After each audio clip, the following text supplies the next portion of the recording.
అందరికీ నమస్కారం అండి. శ్రీ క్రోధినామ సంవత్సర ఉగాది శుభాకాంక్షలు. ఈ సంవత్సరం మకర రాశి వాళ్ళకి ఫలితాలు ఎలా ఉంటాయి? మకర రాశి ఉందండి. ఉత్తరాషాఢ నక్షత్రం 2, 3, 4 పాదాలు, శ్రవణ నక్షత్రం 4 పాదాలు, ధనిష్ట 1, 2 పాదాలు కలిపి సరిపోతుంది. ఈ మకర రాశి వాళ్ళకి ఏంటంటే ఆదాయం 14 ఉంది, వ్యయం 14 ఉంది, ఈక్వల్గా ఉన్నాయి. రెండు ఎక్కువ ఉన్నాయి, హయ్యెస్ట్గా ఉన్నాయి. రాజపూజిత 3 ఉంది, అవమానం కేవలం 1 ఉంది. కనుక వీళ్ళకి చాలా అద్భుతంగా ఉందనే చెప్పచ్చు. వీరికి గురువు ఏప్రిల్ 30 వరకు చతుర్థ స్థానంలో రజతమూర్తిగాను, ఆ తర్వాత పంచమ స్థానంలో సంతాన స్థానంలో సువర్ణమూర్తిగాను ఉన్నారు. శని మాత్రం సంవత్సరం అంతా ద్వితీయంలో సువర్ణమూర్తిగాను కుటుంబ స్థానంలో, రాహుకేతువుల సంవత్సరం అంతా 3, 9 స్థానాల్లో అంటే ప్రాథమిక విద్య, ఉన్నత విద్య రాశులందు రచితమూర్తిగా సంచరిస్తున్నారు. కనుక ఏంటంటే దీన్ని బట్టి ఏంటంటే మనకి ప్రాథమిక విద్యలో ఉన్నత విద్య అంటే ఏంటంటే 3వ రాశిని ప్రాథమిక విద్య అని, 6వ రాశిని మాధ్యమిక విద్య అని, 9వ రాశిని ఉన్నత విద్య అంటారు. అలాగే 3వది భాతృస్థానంగాను, 9వది యోగస్థానంగాను చూస్తాము, దశమంలో రాజస్థానంగా చూస్తాం కదా. ఇప్పుడు ఏ గ్రహాలు మన శుభగ్రహాలు ఉన్నాయో అశుభగ్రహాలు ఉన్నాయో అని దాన్ని బట్టి ఆయా స్థానాలను బట్టి మనం అంచనా వేసుకోవాల్సింది. అంటే ప్రధానంగా ఉన్నటువంటి మంచి ఉత్సాహంగానే వ్యవహరించగలుగుతారు. ఆరోగ్యమందు మంచి మార్పులు ఉంటాయి. ఆర్థిక కార్యక్రమాలు కూడా ఏ ఇబ్బంది లేకుండా అవసరానికి ఎప్పుడు ఎంత అవసరం అనుకుంటే అప్పటికి ఆర్థికంగా మీకు వెసులుబాటు వస్తూ ఇటు వృత్తిలో కానీ, ఉద్యోగాలలో కానీ, వ్యాపారంలో కానీ శ్రమ అనుకోకుండా ఫలితాన్ని సాధిస్తారు. మీరు ఏదైనా కనుక శుభకార్యాలు, వివాహాది పిల్లలకి, అమ్మాయికి కానీ అబ్బాయికి కానీ పెళ్లి కుదుర్చుకున్నా కానీ మంచి లక్షణాలు వచ్చి మంచిగా తొందరగా కుదిరేటి ఉంటుంది. అట్లాగే భూలో కానీ, గృహం కానీ, వాస్తువు కానీ, వాహనాలు కానీ ఇట్లా స్థిరాస్తికి సంబంధించిన విషయాలు కూడా మంచి ఫలితాలు, ద్వితీయార్థంలో మంచి ఫలితాలు వస్తాయి. అట్లాగే కోర్టు వ్యవహారాలు ఉన్నాయి కూడా ఈ సంవత్సరం ద్వితీయార్థంలో మంచి ఫలితాలు వచ్చి మంచి అనుకూలమైన తీర్పు వచ్చేటువంటి అవకాశం ఉంది. అలాగే కాక ఇది ప్రవేశ పరీక్షలకి విద్యార్థులు తయారవుతుంటే కూడా మంచి సీటు కొట్టేటువంటి అవకాశము. రైతు వారీ కానీ, రాజకీయ నాయకులకు కానీ మంచి పదవులు, గుర్తింపు కూడా వచ్చేటువంటి అవకాశం రాజకీయ నాయకులకి ఈ రాశి వాళ్ళకు ఉంది. ఇక మాసవారీగా తీసుకుంటే ఏంటంటే ఏప్రిల్ నెలకు వచ్చేసరికి ఏప్రిల్ 13 నుండి 23 వరకు కుజ దోషులుగా ఉండటం వల్ల ఈ నెలలో ఏంటంటే ఈ కుజుడికి సంబంధించి కుటుంబ సౌఖ్యం కానీ, పార్ట్నర్షిప్ సౌఖ్యం కానీ కొంచెం దెబ్బతింటుంది. పనిలేని వారిగా కొనసాగుతున్నారు అనేటువంటి ఇది భార్య నుంచి కానీ, భర్త నుంచి కానీ వస్తుంది. కాబట్టి వీళ్ళు జీవిత భాగస్వామితో కొంచెం అన్యోన్యంగా ఉంటూ మనోధైర్యంతో హుషారుగా వ్యవహరిస్తూ కొంచెం తగ్గైనా సరే తన మాట నెగ్గించుకునే ప్రయత్నం వీళ్ళు చేయవలసిన అవసరం ఉంటుంది. కొంచెం రకమైన మానసికమైన చింతలు వచ్చినప్పటికీ కూడా మనోధైర్యంతో ముందుకు వెళ్ళాలి. ఇకపోతే మే నెల గ్రహ సంచారానికి వచ్చేసరికి దాదాపుగా సగం దాకా అనుకూలమైన ఫలితాలనే ఇస్తాయని చెప్పచ్చు. కొంచెం జాప్యం అయితే ప్రతి విషయంలో జరిగేటువంటి అవకాశం ఉంటుంది. చిన్న చిన్న అప్పులు చేబుదులు తీసుకోవటం, చిన్న చిన్న అపవాదులు పొందటం లాంటివి కూడా కొంచెం చికాకు కనిపించినప్పటికీ కూడా కుటుంబంలో ఉన్న మనస్పర్ధలే ఎక్కువ ఆవేదన కలిగిస్తాయి. ఉద్యోగాల్లో కూడా అడిషనల్ ఛార్జీలు, అదనపు బాధ్యతలు రావడం వల్ల కొంత పని ఒత్తిడి అవుతుంది. ఆధ్యాత్మికత కనుక ప్రాధాన్యత ఇచ్చి మనస్సును ప్రశాంతపరుచుకున్నట్లయితే వీటన్ని తప్పించుకోవచ్చు. కొద్దిగా ప్రయాణాలు చేస్తూ ఇబ్బంది పడేటువంటి అంటే ఎక్కువ ప్రయాణాలు పడటం అనేది కూడా జరుగుతుంది. అలాగే జూన్ నెల వచ్చేసరికి జూన్ 1 నుంచి కూడా అర్ధాష్టమ కుజుడు ఉండటం వల్ల పూర్వార్ధంలో కొంచెం అనారోగ్య సమస్యలు వచ్చినప్పటికీ కూడా 14న రవి శని మార్పుల చేత క్రమంగా ఒక్కొక్కటిగా మీకు మార్పులు గోచరిస్తాయి. వాహనాలు కానీ, గృహంలో కానీ ఏదైనా పని ప్రారంభించదలుచుకుంటే గృహానికి చక్కగా మంచి అనుకూలమైన సమయం. విద్యార్థులు కానీ, వ్యాపారులు కానీ పురోభివృద్ధి సాధిస్తారు. అట్లాంటి ఎవరైనా కాంపిటేటివ్ ఎగ్జామ్స్కి ప్రిపేర్ అవుతున్నప్పటికీ కూడా, ఏమైనా హయ్యర్ ఎడ్యుకేషన్కి వెళ్ళేటప్పుడు ఇది చాలా అనుకూలమైన సంవత్సరంగా తీసుకుంటాము. అప్పుడు చక్కగా ప్రారంభించవచ్చు. ఇంటర్ప్రిటేషన్ కూడా ప్రారంభించవచ్చు. అలాగే జూలై 12 నుంచి కుజుడు 16న రవి రాశి మార్పుల చేత క్రమంగా కొంచెం గ్రహబలం తగ్గుతుంది. కాబట్టి ఈ ముందే మీరు ఏదైనా ప్రారంభించుకోండి. కాకపోతే ఏంటంటే ఇప్పుడు విరోధాలు కొంచెం స్టార్ట్ అయింది. ఎందుకంటే మీరు ఎదుగుతున్నప్పుడు ఆటోమేటిక్గా అసూయ అనేది వస్తుంది కాబట్టి ఆ మాసంలో ఎదుగుదలకి ఈ మాసంలో అసూయ అనేది తోడవుతుంది. అందువల్ల స్వజనులు మీకు కాంపిటీటర్సే మిమ్మల్ని కామెంట్ చేస్తారు తప్పితే దానివల్ల మీకు ఎటువంటి ఇబ్బంది లేదు. కాకపోతే మీరు ఆ లిటిగేషన్కి దూరంగా ఉంటూ వాళ్ళ మాటలకి ఎక్కువ ప్రాధాన్యత ఇవ్వకుండా నిరాశ పడకుండా మీరు ఉన్నతిగా ఆలోచించి మనోధైర్యంతో ముందుకెళ్తే వీటన్నిటిని అధిగమించవచ్చు సులువుగా.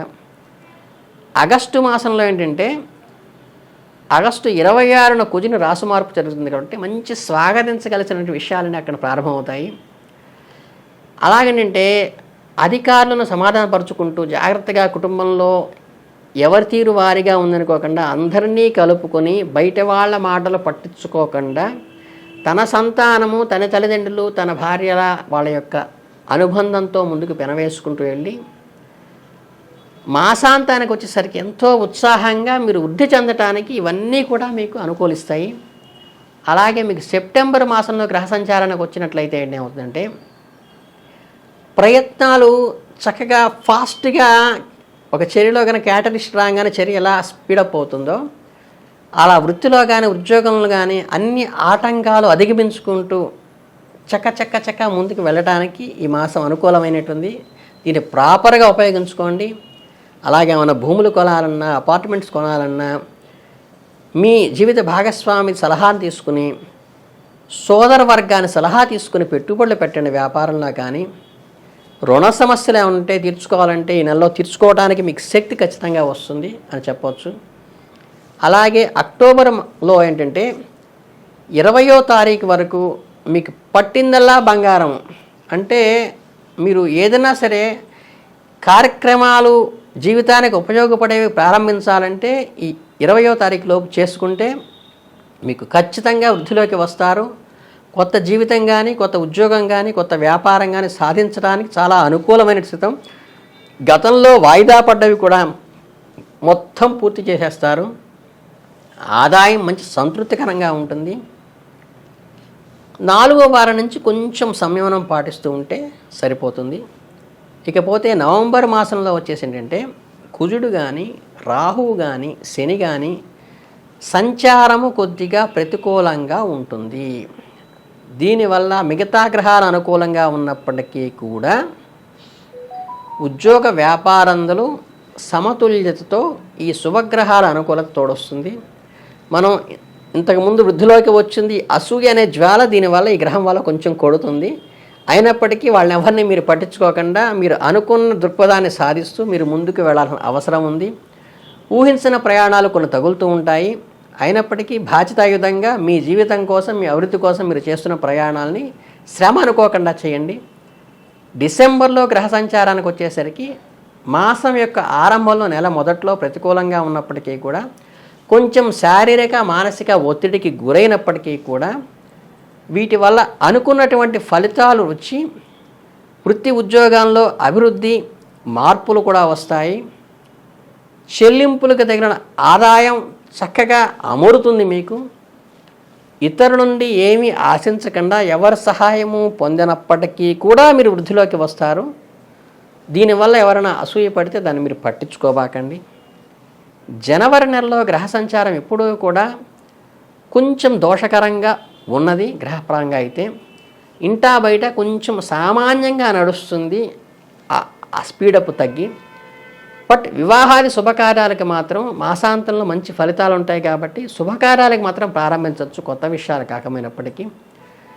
ప్రభుత్వ నుంచి రావాల్సినటువంటి శాంక్షన్స్ కానీ, గ్రాంట్స్ కానీ మీకు రావాల్సినవన్నీ వస్తాయి. కోర్టు వ్యవహారాలు కూడా మంచి తీర్పు రావాల్సిన పెండింగ్ ఉంటే వచ్చేస్తుంది. విద్యార్థులకు మంచి అనుకూలమైన సమతం. పోటీ పరీక్షలకి ఏమన్నా రాయాలన్నా, ఉన్నత ఉద్యోగాలకి వెళ్ళాలన్నా ఈ టయాన్ని ఖచ్చితంగా ప్రాపర్గా సిన్సియర్గా ఉపయోగించుకుంటే మంచి ప్రిడిక్షన్ వస్తుంది, మంచి ఫలితాలు వస్తాయి. ఫిబ్రవరి మాసంలో గ్రహ సంచారం చూస్తే మిశ్రమంగా ఉన్నప్పటికీ సమిష్టి యత్నంతో మంచి వృద్ధిలోకి వస్తారు. ఆరోగ్యం సామాన్యంగా సానుకూలంగానే జరుగుతుంది. మీ కుటుంబ భాగస్వామి సహకారం మీరు ఎప్పుడూ తీసుకుంటూ ఉండండి. ద్వితీయార్థంలో అధికారులను ఉత్సాహపరుస్తారు మిమ్మల్ని. వారితో మీరు వారి అప్రిషియేషన్తో ఇంకా ముందుకెళ్తారు. మీరు ఏదైనా మంచి మంచి ఒప్పందాలు కానీ అగ్రిమెంట్స్ కానీ కొత్త అగ్రిమెంట్స్ చేసుకోవాలంటే ఈ టైంలో చేసుకోవడానికి మీకు అనుకూలంగా ఉంటుంది. ఇక మార్చి మాసానికి అంటే సంవత్సరం ఆఖరి నెలకు వచ్చేసరికి ఏంటంటే గ్రహ సంచారం అన్ని ప్రయోజనాలు ఈ మాసం ఏర్పరుస్తుంది. చేపట్టుకున్న సంవత్సరంలో మొత్తం పనులన్నీ కూడా ఫైనల్గా మనకి ఎగ్జామ్ రాస్తే కనుక రిజల్ట్ వచ్చినట్టుగా మీకు అన్నీ మీ చేతిలోకి వచ్చేస్తాయి. కుటుంబంలో సామరస్యత కూడా ఏర్పడిపోతుంది. చక్కగా కుటుంబంలో సౌఖ్యత ఏర్పడుతుంది. వృత్తి ఉద్యోగాలందు మీదైన తరహాల్లో గుర్తింపులు ఏర్పరచుకోగలుగుతారు. ఆర్థికమైన చిన్న తరహా ప్రయోజనాలు కూడా పొందుతారు. ఇల్లు ఏమైనా కొనాలన్నా అపార్ట్మెంట్ తీసుకోవాలన్నా కూడా వెనకంజ వేయకుండా ఖచ్చితంగా ఇప్పుడు చేసేసుకుంటే ఈ నెలలో మీరు ఫుల్ఫిల్ అయిపోయి గృహప్రవేశం కూడా చేసేటువంటి అవకాశం మీకు ఖచ్చితంగా మీ జాతకం ద్వారా కనిపిస్తోంది ఈ సంవత్సరం. అలాగే ఈ సంవత్సరంలో ఉన్నటువంటి ఈ రాశిలో నక్షత్రాల ఫలితానికి వస్తే అంటే ఉత్తరాషాఢ నక్షత్రం వచ్చినట్టయితే గురువు కానీ శని కానీ రాహు కానీ కేతువు కానీ మిశ్రమంగా ఉన్నారు. మిశ్రమ ఫలితాలు ఇస్తాయి. కానీ ఆదాయ మార్గాలు అనుకూలంగా ఉన్నాయి. సంతానానికి కావాల్సిన అవసరాలన్నీ మీరు తీరుస్తారు. చక్కగా మంచి దైవారాధన చేసుకుంటూ చక్కగా శివార్చన కానీ విష్ణుర్చన కానీ చేసుకుంటే చాలా మంచిది. శ్రవణ నక్షత్రం వాళ్ళకి తీసుకుంటే శ్రవణ నక్షత్రం విష్ణుమూర్తి యొక్క నక్షత్రం. గురుడు సంవత్సరం అంతా పాపిగా ఉన్నప్పటికీ శని రాహు కేతువులు శుభులుగా ఉండటం వల్ల ఆర్థికంగా వృద్ధిలోకి వస్తారు. అభివృద్ధి బాట పట్టగలుగుతారు. అతిశయానికి దూరంగా బాధ్యతంగా సాగలుగుతారు. అధికార యోగం కూడా ఉంది కాబట్టి గురుచరిత్ర పారాయణ చేయండి. విష్ణుమూర్తి ఆరాధన చేస్తే మంచి గౌరవ మర్యాదలు దక్కుతాయి. ఇక వీళ్ళలో విష్ణు అంశ శ్రవణ నక్షత్రం వాళ్ళకి ఉంటుంది కాబట్టి శివారాధన విష్ణువుకి శివుడు అంటే ఇష్టం, శివుడికి విష్ణు అంటే ఇష్టం కాబట్టి ఆరుద్ర నక్షత్రం వాళ్ళ విష్ణు సహస్రనామం, శ్రవణ నక్షత్రం వాళ్ళ శివ నక్షత్రం మంచిది. ధరిష్ట నక్షత్రం వాళ్ళకి ఈ రాశిలో గురువు పాపిగాను శని రాహువులు కేతువులు వత్సరమంతా శుభులుగాను మంచి పురస్కారాలు పొందడం వల్ల ఆర్థిక శిక్షణలో కూడా ఉంటారు. వీళ్ళు కుటుంబంలో ఏకస్తులై ఉంటారు. చక్కగా మంచి సుబ్రహ్మణ్య ఆరాధన కానీ దేవి సప్తశతి పారాయణ కానీ చేసుకుంటే వీళ్ళకి చాలా శుభం జరుగుతుంది. కనుక ఈ ఉన్నతమైన ఫలితాలు మీరందరూ పొంది సంయమనంతో పాటించి ఈ అసూయపడే వాళ్ళని మీరు పట్టించుకోకుండా ముందుకు వెళ్తూ ఉంటే మీరు చాలా అదృష్టవంతులు ఈ సంవత్సరం. అందరికీ శుభాభినందనలు.